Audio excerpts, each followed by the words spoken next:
মাধবপুর থানার নফারা ইউনিয়নের খররা গ্রামের পশ্চিম দিকে যে বনটি আছে, আসলে ভাই এই বন্ধের মধ্যে আজকে শুক্রবার আমাদের অফিস 5:30 পর্যন্ত চলছে। তারপরে আসলাম, আইসা দেখি আশ্চর্যজনক ভাই, আলহামদুলিল্লাহ কৃষকের মুখে হাসি ফোটানোর মতো প্রচুর পরিমাণে ধান আল্লাহ পাক এবার দিছে।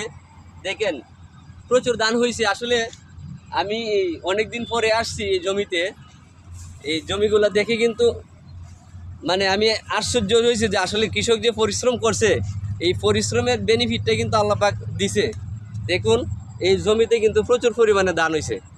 আসলে ধান যদি উৎপাদন ভালো হয় তাহলে কিন্তু আমাদের জন্য, আমরা নিম্নবিত্ত যারা আছি, যারা আমরা চাষ করি না, তাদের জন্য কিন্তু অনেক লাভবান। কারণ উৎপাদন যদি ভালো না হয়, কৃষকের জমিতে যদি ফসল ভালো না হয়, তাহলে কিন্তু সবাই কিন্তু একটা চাপে থাকে।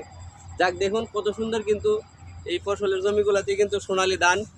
আসলে এই ধানগুলো এক কথা অসাধারণ, আর অল্প কিছুদিনের পরেই কিন্তু কাটার উপযুক্ত হয়ে যাবে। এখন পর্যন্ত আল্লাহর রহমতে ওই রকম শিলাবৃষ্টি আমাদের বন্ধে হয় নাই। তো অনেক বিভিন্ন জায়গায় বন্যা এবং শিলাবৃষ্টিতে কিন্তু প্রচুর ক্ষয়ক্ষতি হয়েছে ধানের। তো এদিক থেকে আল্লাহর কাছে শুকরিয়া আদায় করি আলহামদুলিল্লাহ, যে এখনও আমাদের এই জমিতে বা আমাদের এই কৃষকের ফসলের মানে আশাটা এখনও বাঁচিয়ে রাখছে। কারণ ওই পরিমাণ ক্ষতি কিন্তু আল্লাহ পাক করে নাই।